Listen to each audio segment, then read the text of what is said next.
And we're live. I'm going to wait a couple seconds here for people to join.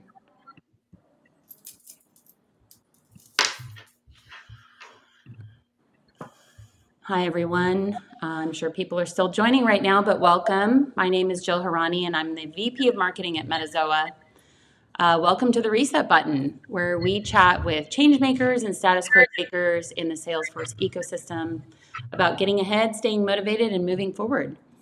This episode of the Reset Button features Deepa Patel, who's a business and integration architect at Accenture and a Dreamforce speaker and Salesforce MVP Hall of Famer. We also have Eric Dreshfield, who is a partner marketing manager at Active Campaign, a founder of Midwest Dreamin', and a Salesforce MVP Hall of Famer as well. The title of our session today is Untold Stories, No Longer Untold, which is actually the podcast that we're going to be talking about today. So let me pull you both in. Welcome. Thank you for being here. Why don't you both introduce yourself? Tell us a little bit more about yourself. Let us get to know you. Deepa, why don't you start? Well, first of all, Jill, thank you for inviting us to this live Reset Button podcast, webinar, whatever you call it. I am obviously Deepa Patel, a business and integration architect at Accenture. I've been in the Salesforce ecosystem for over 15 years, and my background is I've worked in the mortgage industry. I sold software. I had my own consulting practice, and now I'm working with the large companies. And so I'm excited to be here. And obviously, as you said, I've been speaking at Dreamforce for a long time. And I've been known to give back in the community just like Eric is. Awesome. Great. Eric, how about you?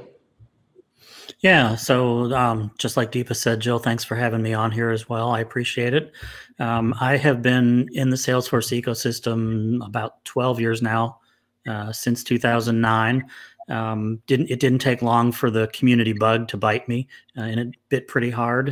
In 2010, I started a local Salesforce user group. In 2011, I launched the very first Midwest Dreamin', which is the United States' largest Salesforce community-led conference. We had almost 900 people attend at our last event, which unfortunately was 2019, thanks to COVID. I am currently the partner marketing manager for our Salesforce relationship at Active Campaign, and having a lot of fun with that role as well.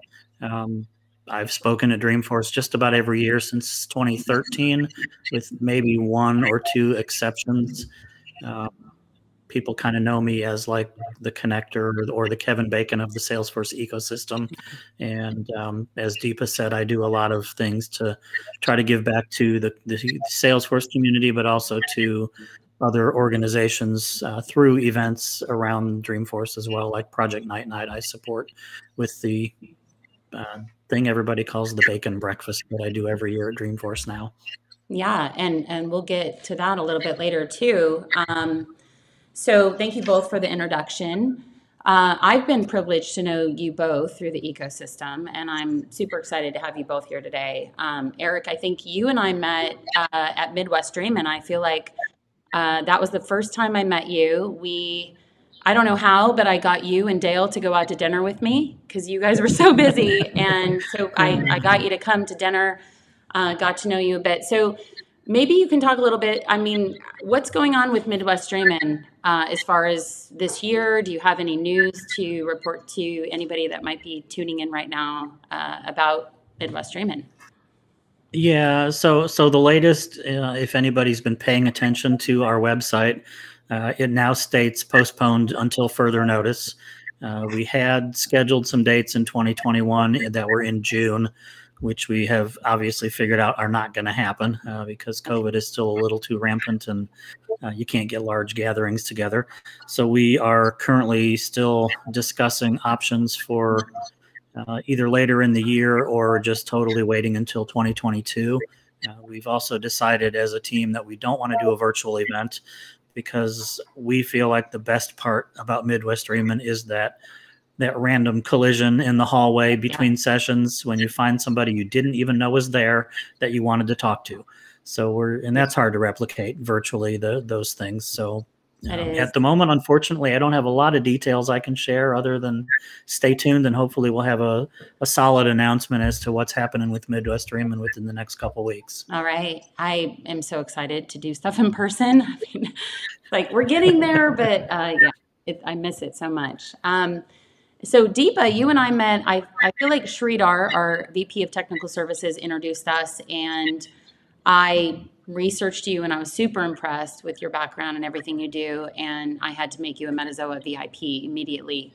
How did you learn about Metazoa? How did you know about us?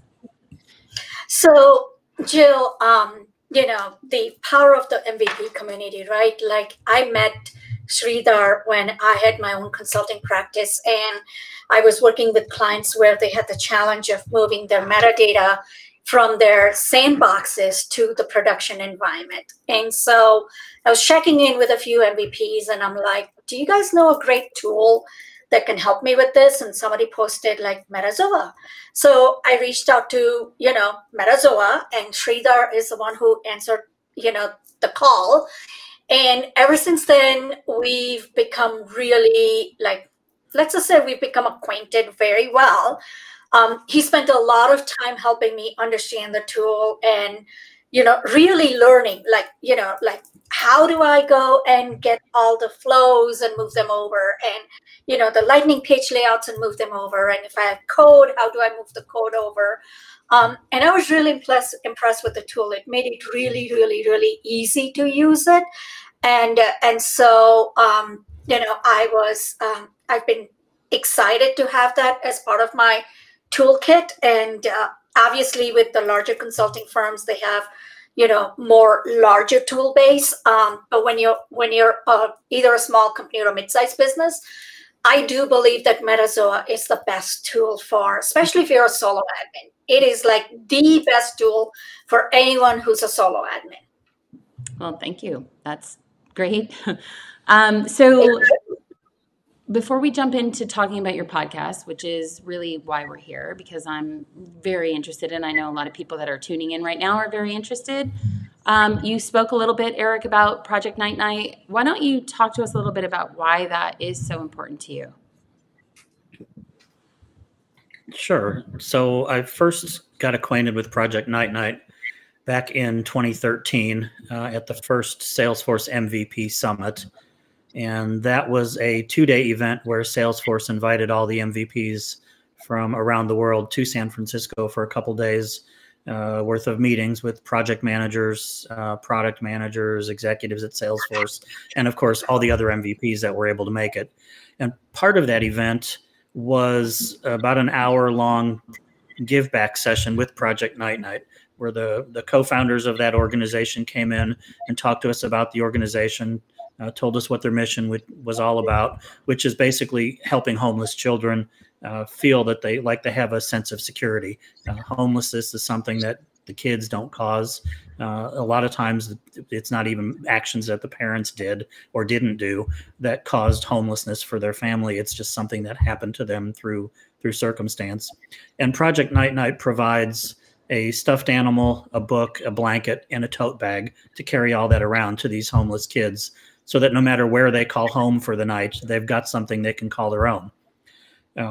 As soon as I met Project Night Night and heard that story, I realized just a couple of years earlier in my own career, when I was really struggling and trying to find work after a period of about 2 years I had a really great job prior to that, basically said a few words to the president of the company that were probably better chosen for just thinking rather than saying out loud.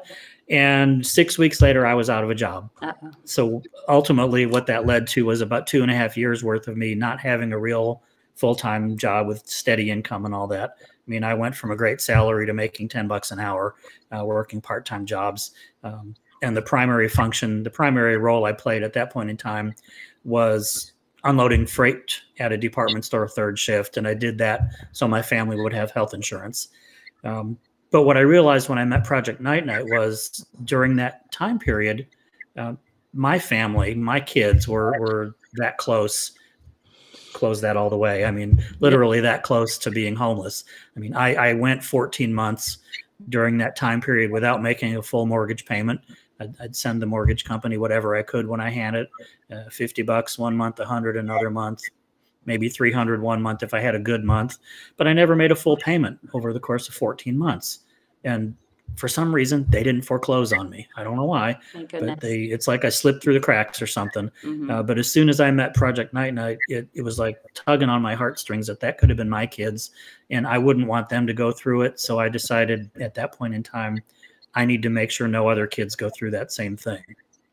Absolutely. I love that. I mean, we fully support it, and just even, personally, I think it's an amazing endeavor, that they're doing to help these kids, because it's not their fault. And especially now when we think about COVID, job loss, all that, it's definitely something that is great. Yeah. So my fundraising efforts have always centered around the Salesforce community. The breakfast I do every year at Dreamforce is the big fundraiser for Project Night Night. I showed up to Dreamforce one year without facial hair. Nobody had ever seen me without the beard. That raised another $2,500, give or take. Oh, that's awesome. The Project Night Night cause. So in total, I've raised about $34,000 for them already. That's amazing. Yeah. Congrats to that. Thanks. I've never made it because it's so super early in the morning, but I shouldn't say never. I did go to your virtual event. I actually was very late too, and we don't have to get into that. But it's a very awesome event, and I love even this virtual one. It was so cool to see everybody network together and kind of chat. So Deepa, you give back to the community quite a bit as well. So why don't you talk to us about some of the things you're passionate about?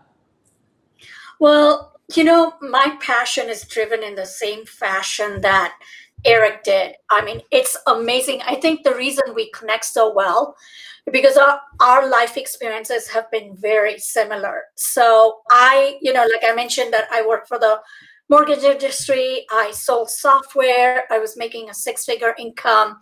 And then when I lost my job in 2002, I went from like over a figure income to $8,000 a year, like no money.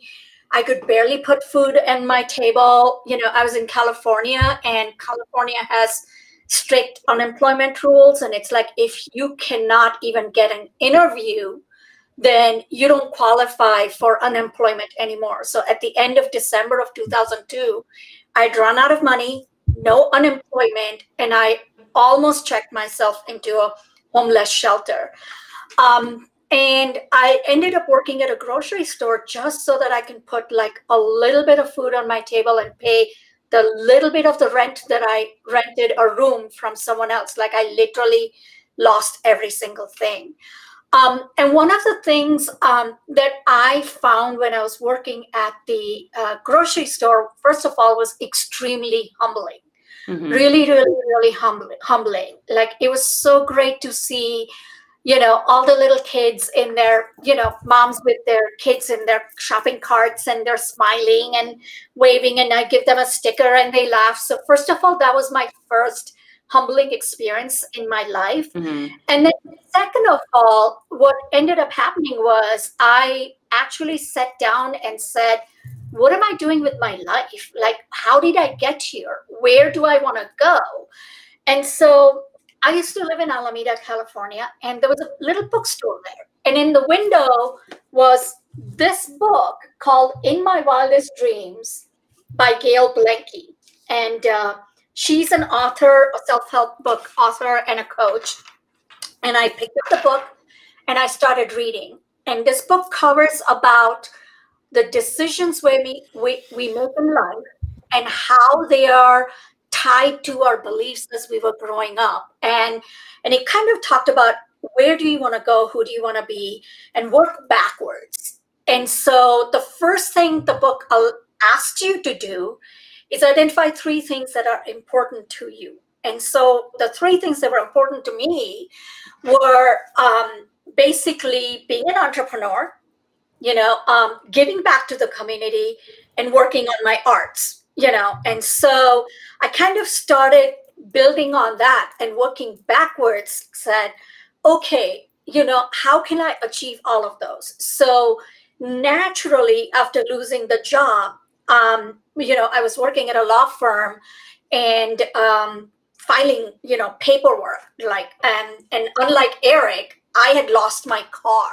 Honda came and repossessed my car. So I was like walking a mile, taking the bus, taking the ferry, taking the train to get to work, and I did that for 2.5 years. But in between, when I was working with a law firm, the lawyer's wife is like, well, we have this database. Can you take a look at it?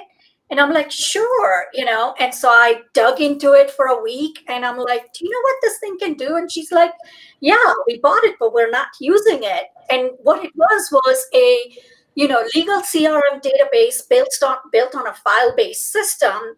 And I started working with that. And she goes, have you thought of starting your own consulting practice? And I'm like, first of all, Louise, I'm like, I don't have any money. Second of all, I've never run a business. I've always worked for large companies, and I don't know how to do this. And so we kind of put in some steps, and she's like, well, let's do this. Let's start with the training. So she paid for my training course. I used my hotel points to book a hotel, and my girlfriend, Sherry, the most incredible person, bought me a ticket with her miles. I went to North Carolina. I took the training. I came back. I had saved up $150, and that's where my consulting practice started. Wow. So when I started doing that, I discovered the legal community. So we were called CICs, Certified Independent Consultants for the legal software. And that's when I come across a community and I started seeing how people are giving back. And so when I got into the Salesforce world, I started looking at, okay, how do I give back? What do I do? And a part of me was, how do I grow my business? And so I went on LinkedIn and I started answering questions. Just answering questions. So A, I can learn, B, I can, help clients, and C, just, make myself a lot better and grow my career. And so out of that came an email one day from Erica Poole saying, congratulations, you're an MVP. Yeah. And I'm like, I don't know who you are. All I know is you're from Salesforce, and you just made my day. But after learning what the MVP program is, I started participating in the MVP office hours, which is still run today. And I spent a whole year on that and, helping people with sharing everything I knew. And out of that, I came across a need that there needed to be a study group. And so I started the certification study group and ran it for 4 years. And over 4 years, we helped 450 members pass their exams. And then Nicole took over and she's still running it. So I kind of part of my, I feel like my mission is to give back to the community. And it started with little steps at a time, getting to where I am today. And I still give back to the community. Awesome. Right now, I am working on starting a study group for the CCMP certification, which is the organizational change management part of our business that everybody needs. Yeah, absolutely. That's awesome. I love that you both had these, humbling experiences and you turned it into helping support philanthropies in the community and all that stuff, which is why we're here today to talk about what you're doing right now to help others. And that's Untold Stories, No Longer Untold podcast. So I'm just curious, can you tell me a little bit more about your podcast? I listened to the first one, and I think you started off just kind of explaining why you were doing it. And it was something you said to me I really hit. It said, you said in your podcast, no matter what race, gender, or sexual orientation, people should have an equal opportunity for a good life and a good job. A lot of us feel that way, but why did you take it to another level? Well, there were, Jill, truth be told, for the last 3.5 years, I've been subject to a lot of discrimination, and a little bit what I call abusive behavior. Now, when I had my own consulting practice, it was a completely different story because I was the expert who was in front of customers and talking. But when I went back to the corporations, working for corporations, it was different. Now, let me take you back a little bit to, where when I first came to this country, there was so much more like, what I call bias. Like, I remember when I had my first job as a receptionist in a warehouse, and the accounting person would wrinkle her nose and go, your food smells, and I would be like, what do you want me to do? I mean, I didn't have the nerve to say, well, your food smells as well, because she's got meat there. But it kind of started like that. In the next job, it was like this woman who walked around and she would slam the phone and go, if you can't speak your language, go back to your country. Wow. And in 2020, we witnessed, or I want to say the inequality movement was emphasized a lot more with the full Black Lives Matters movement. It had started a long time ago, but it kind of came to fruition in 2020. Mm-hmm. And, the whole focus was that, African Americans have been treated poorly and unfairly, and it is a true statement, like I'll tell you, PBS is my favorite show. And I was watching a program on there. It's called Finding Your Roots. And it is amazing to see all these African American individuals who are very successful in their careers. And this guy, he helps them find their history all the way, 400 years ago, 3 years ago. And they're talking about how every single person's ancestor came from Africa as a slave, right? And there was one story where they actually talked about that when in Canada, when somebody migrated and they didn't do what those people did, then they were considered immigrants. And people have forgotten that America is a place that was discovered. We're all immigrants. There's not anyone who actually was here other than the American Indians, and long before that, like the Aztec community, but we're all immigrants. And so when this was highlighted, I was going through a huge psychological, downside. And I'm like, okay, everybody wants to talk about how Black Lives Matters and how poorly they are treated, which they are. And then COVID hit, and every single day you're talking about so-and-so died, and so-and-so died, and so-and-so died. So it was already depressing. And then going through a personal bad experience myself, I just hit that ground floor, really, really, really, really bad. And so I was talking to a friend of mine, and I said, I can't be the only one who's going through this. And I'm talking about work environment. Mind you, my personal life, oh my God, it is so fabulous. I have the best friends, the best support, but I was struggling in my work life, right? And so I said, I want to shout at the top of my lungs. I want the whole world to know that, everybody, every ethnicity goes through problems, and these problems are not just in our social life, they're also in our work life. And I'm like, I wish I could start a podcast. And she's like, well, why don't you do it? Just do it.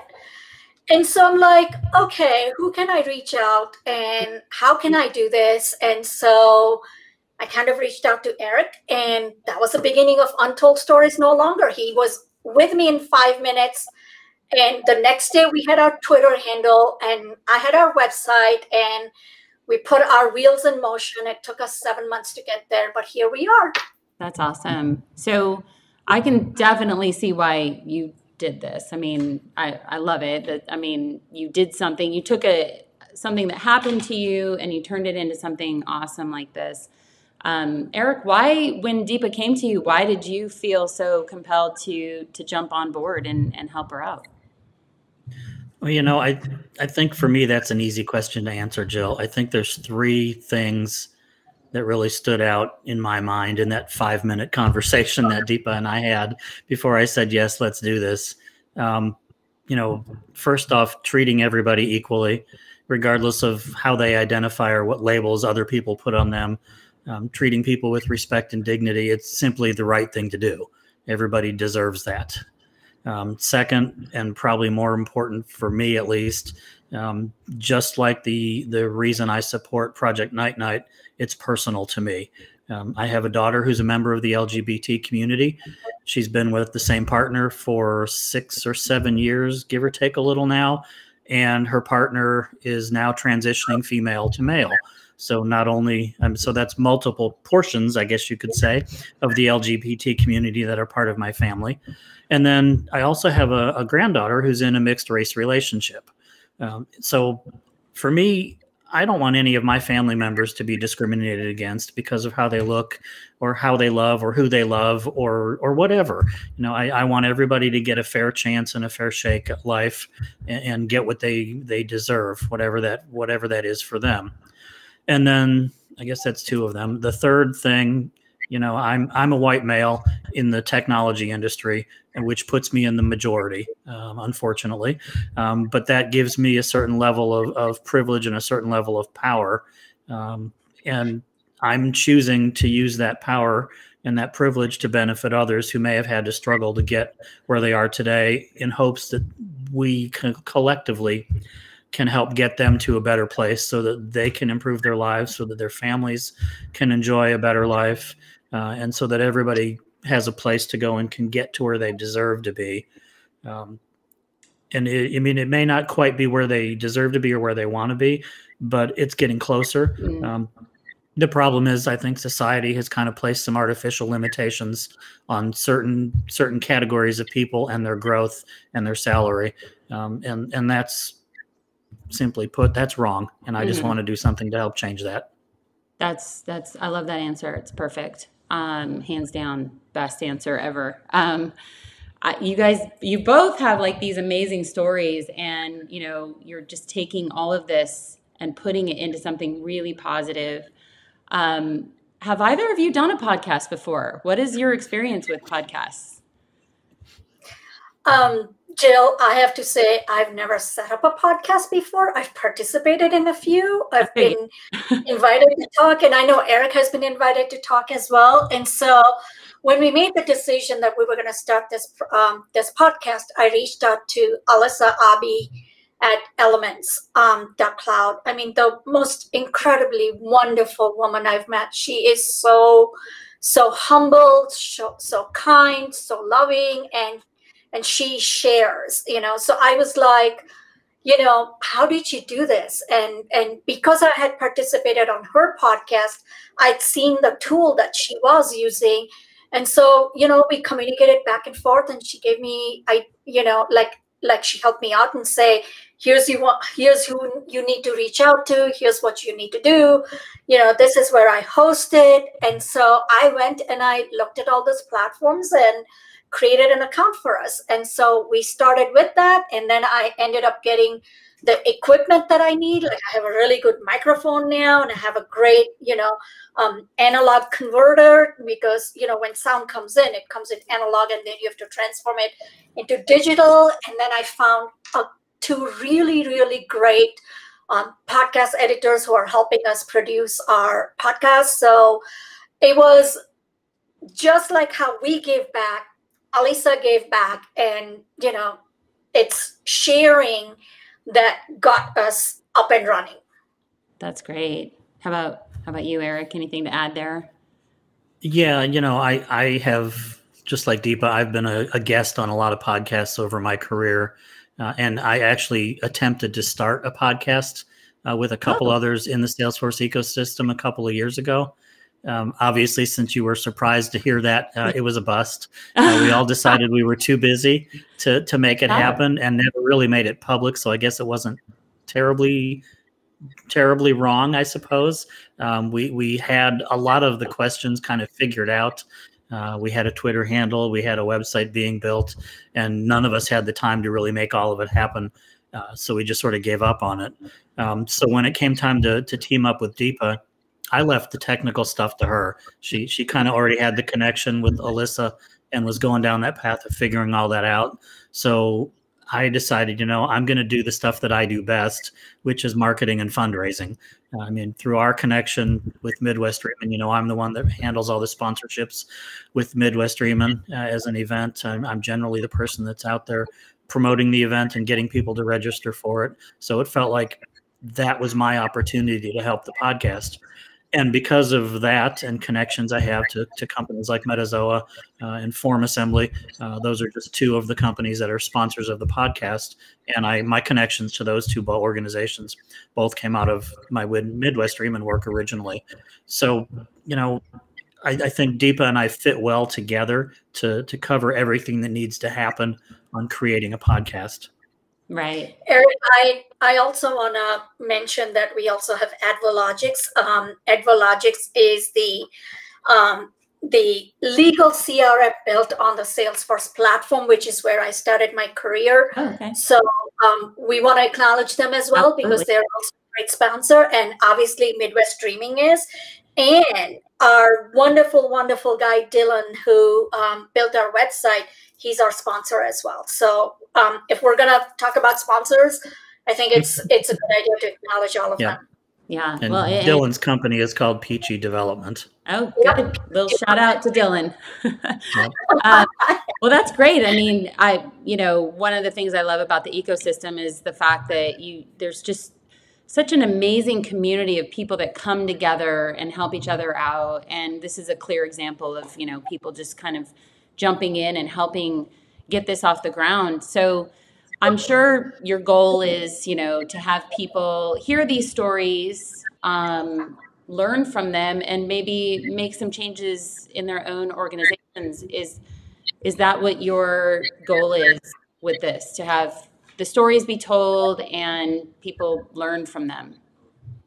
So, Jill, our first goal is to bring awareness, right? Like, just like our social movement, with the amount of upheaval and, the what I want to call publicity, like, I don't even know how to say the word, but like how it was on all media, right? We were like, oh my God, this is such a bad social problem. It always existed, but it was amplified. And so our goal is to bring awareness to another problem that has not yet been amplified.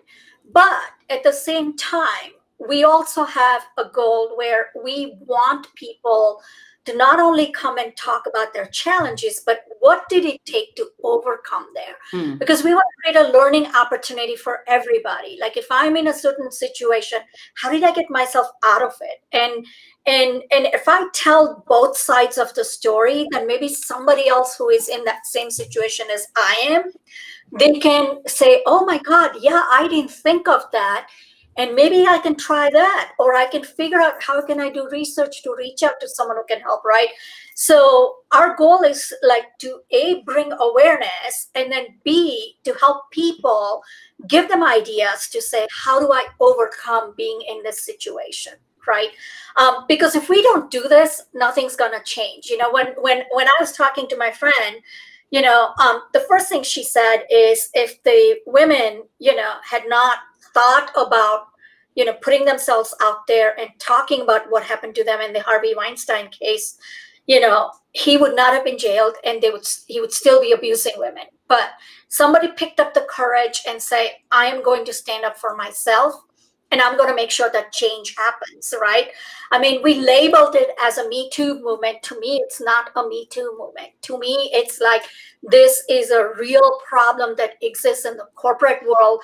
It just doesn't happen to women. It happens to everybody, all different ethnicities, men and women equally. But it happens because as human beings, we've developed these biases and these notions that we're supposed to be somebody different at work than who we are as a human being. And I think that's what's driving this.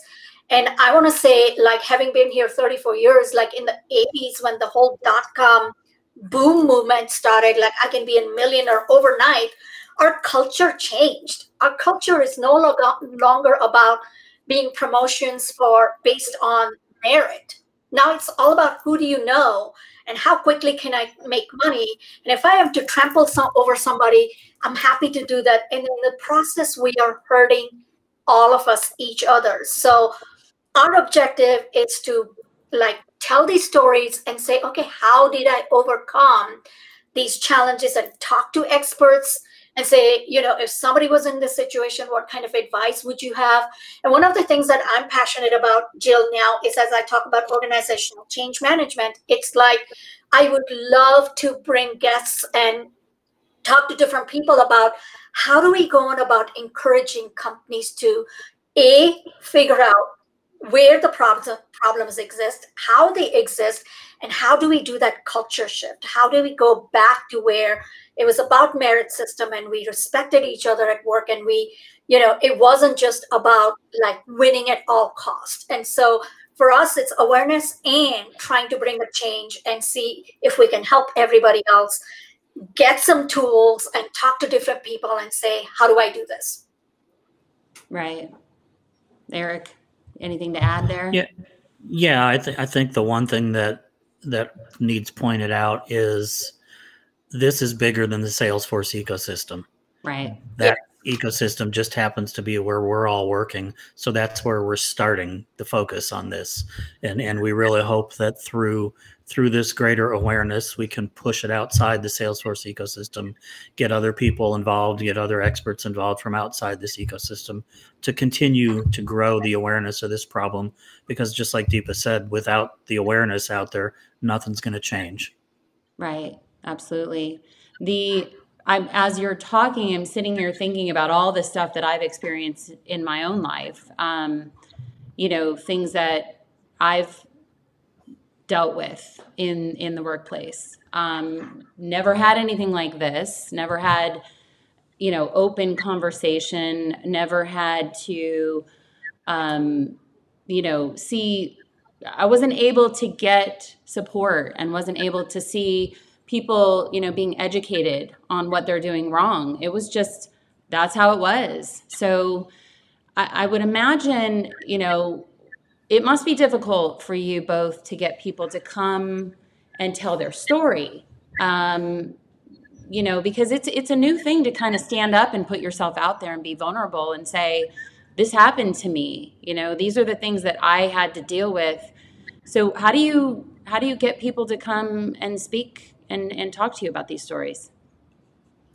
So it is extremely challenging, right? Because we live in the culture of fear. Like every single one of us lives our life in fear. And Jill, I'm not kidding you. I was scared to death about losing my job and going, oh my God, what am I going to do if I lose my job? Will I become homeless again? I have some savings, but, sometimes you lose your jobs and you don't get a job for 6 months to a year. And it's like, you hear stories all the time that people have burned through their, savings and can't survive. And so to me, that was my biggest fear. But at the same time, I realized if I'm not going to speak up, who's going to speak up for me on my behalf, right? And so we are saying it's scary, like, as I said, my girlfriend was like, if the women in the Harvey Weinstein case were worried about the outcomes, Mm-hmm. they would have spoken up, right?